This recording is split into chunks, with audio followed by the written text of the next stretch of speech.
sent back to SMRT for their Yep. approval? I have that, but I also have an additional information that he obtained the, what do they call it, the crush test? The Oh, compaction? compaction results. Yeah. And he believed that that would dispute the findings from the Primex engineer. Yep. Okay, okay. And that's the only other information that I have. Okay. Yes, Mr. Jones. Does that mean the compaction test didn't meet the requirements, or that it did so that the other consultant's report is inaccurate? It exceeded the limit, so the other person's report is inaccurate. Primex. In other words, if it had to be crushed back to a 10, whatever, it was a 11 or a 12, it wasn't under. It was Correct. over. Mhm. Yeah, That's okay. correct. Primex, the insurance company, made the assumption that maybe it wasn't compacted, but our engineer that we hired separately has contacted the person or the company that did the compaction and believes that the compaction was done right. So now it goes to Primex to see if they agree with it and sign off on it. So that's where that stands. Anybody got any other questions for Superintendent? Yes, sir. Jason Edcomo, Brookfield. Wanted to know, what is the prevalent drug use of the inmates that keep returning or that are incarcerated? That I don't know. I know that how we classify is we classify just as the 318, the Controlled Drug Act. That's the statute, and I don't know if we specifically track if it's marijuana, cocaine, heroin, and those types of drugs. I can certainly find out. Captain, you being out in the law enforcement field, you see a trend? I would say that right now, prescription drugs are the #1 problem that we have in Carroll County. And if you combine that with illegal drugs under 318B and narcotics, and add in alcohol abuse, you have a very volatile mixture. And when you put that together with the other variables that the superintendent is talking about tracking, such as no home, no job, no place to live, etc., this becomes now a situation, and they really have no place else to turn and nothing else to do, and that's probably why you're at a 43% return rate. Well, it would be a good idea to know, how much of it is methamphetamine, how much of it is hydrocodone or hydrocodone, and anything else that's prevalent. So you can get a breakdown of that. That way you can tailor your programs around specific things. Somebody that's arrested for marijuana possession or marijuana use, it's going to have to be treated differently than somebody that's doing prescription drugs or methamphetamine. So that has to be. Go ahead, Dave. May I? One of the issues with that is, and the superintendent can talk about this probably even more, when these folks are arrested and brought in, they're not necessarily going to tell us if they're using one particular drug or the other. If they're tested for opiates, it's going to be for that whole classification. It's not going to be for one specific drug within that classification. So there again, you can't narrow it down like you're talking about with actually more specific information from the individual on what exactly they ingested. And I can actually speak to that because when we do our drug tests in the facility, it's a classification of drug. So we can't really specifically say if it's opium, are you doing heroin, or I believe even Oxycodone, or yeah, even all of those fall under that same thing. I have a follow-up. Yes. When you interview them when they come in, Mhm. is that part of the process where you ask them? We ask them if we do ask them if they're under the influence of any alcohol or drugs. And if they say yes, then we will follow up with what type of medication have you taken, or what type of drug have you taken? And then it's putting the responsibility on them. Whether they're 100% truthful with that, I can't tell you. I have another follow-up. For crime, have they committed an actual crime where there's a victim while they're doing the drugs, or were they just caught doing the drugs? It ranges. It ranges. I mean, you could have a victim crime. You could have somebody that is intoxicated that gets into a fight. Was it because the inmate was it because of the individual was provoked, and he, with the added alcohol, his thought process is altered and he gets involved in the altercation? I don't know. But yeah, you could have, sometimes they're just involved in drinking. Sometimes it's combined. Because of the intoxication, they commit the crime. And also, I can speak to, it's a well-known fact that some of these people that use on a regular basis that have addiction issues, they're normal when they're high. For instance, a heroin addict, they actually have more abnormal behavior and may break the law when they are not high, because now they have that issue and they have that internal pain.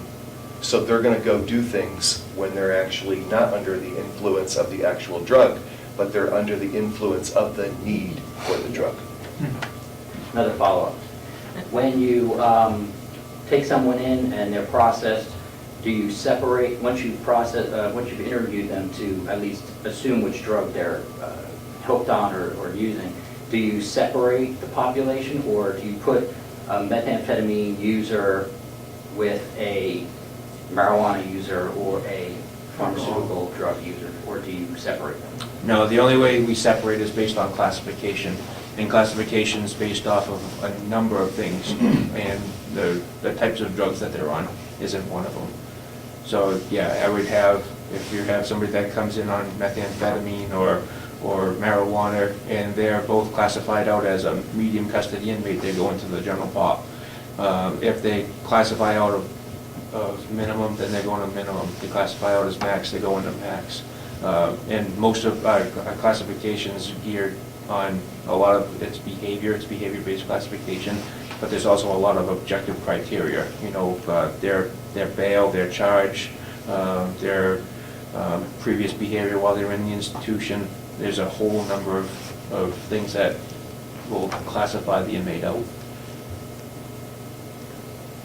David, if the superintendent was to separate them out that much, he'd need a much bigger facility Yeah. with more room.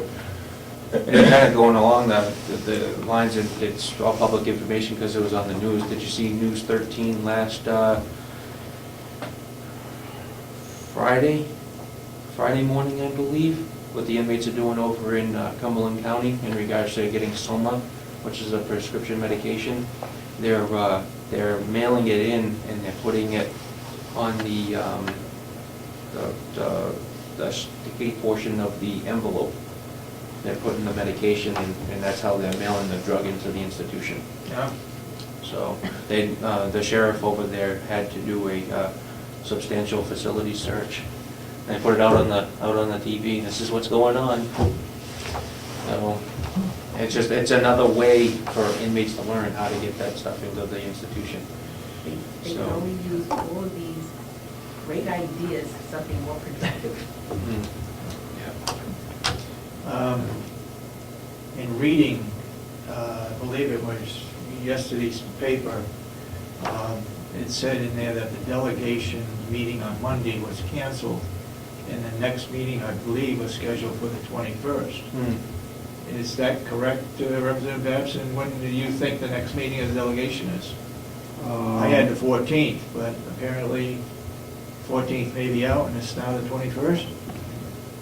I think I put down on my calendar the 14th when they canceled it. I'll go back and look. The public notice that Lori put out said the 21st. Yeah, well, that's what it was. That's when it'll be then. That's what's in the paper. Okay.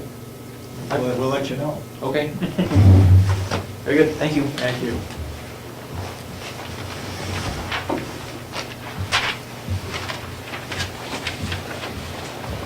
You got some paperwork?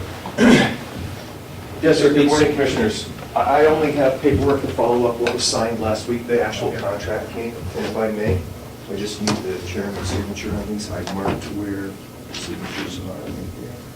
This is the actual paperwork following up the fair point? application. This is for the cruisers. Oh. Yep, this is just the instruction sheet. Are you purchasing more sweatsuits, or are you purchasing? No, sir. something else? No, sir. These are deputies' cruisers, Cruises, okay. because the old ones were returned. That's purchasing, that's the lease. That's my acceptance of the cruisers.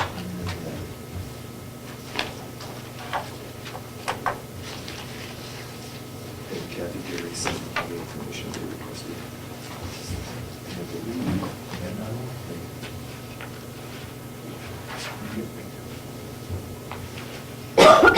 It's just a fact sheet of insurance requirements. Thank you very much.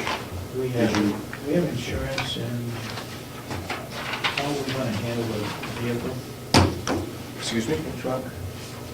I gave her all the rest of the keys Okay. for the red truck, Yep. and then the only We thing need to change. I just we need to put the change G anything? plate on it. What? I need to put the government plate on it, and that's all. Okay. There's a regular plate on it right now. Okay, the insurance remains the same, I guess? Yep, it's still through our insurance carrier, which is the county's Yeah. insurance carrier, Primex. Okay. Okay, good. Thank you. Thank you for taking care of that. Thank you. All right, Sandy. Sorry. This morning's census at Mountain View Nursing Home is, we have 103. We have 7 Medicare residents, 28 private pay residents, and 68 Medicaid residents. As I've reported the last couple of weeks, we're attempting to name the neighborhoods, or we're looking for input from residents, staff, and families. We have a ballot in the business office, and we're looking for, trying to bring in the theme of Mountain View and looking at the mountains that are inclusive or most notable in Carroll County. So once we receive input from the residents and staff, we'll certainly bring it forward, and hopefully it'll be next week, and then that'll be your call, but we'll bring that forward. As far as a construction update, 90% of the windows have been installed. The brick veneer is 85% complete. Vinyl siding is 80% complete. Sheetrocking is ongoing, as well as the installation of sprinklers, electrical, and plumbing. Excuse me, there was no meeting, so when was We this? spoke, no, Chris Cass came over, and we get a report to put in our newsletter. And so, no, the meeting is going to be next week. The certificate of revival, now, when I spoke to the Department of State in regard to the changing of our nursing home, our certificate of incorporation expired. So before we can change the name of our nursing home, we have to revive the name of our nursing home. So I'll leave with you this document that should be signed, and then I can forward it on. And this all goes through the state? That's correct. For factory? That's right.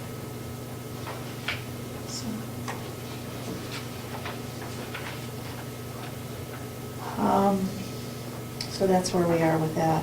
The official address of Mountain View Nursing, the Mountain View community, when we do open, will be 93 Water Village Road, and that is already put into the 911 status in the town.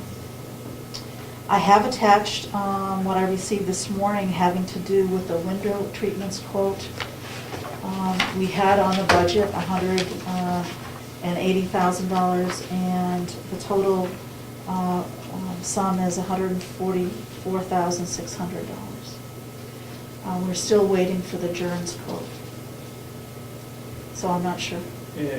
Regarding, The resident furniture, the bureau and the bedside table and what have you, there's, I thought we, no, we voted on the, last week we voted on the beds and mattresses. yeah. We voted on the office furniture.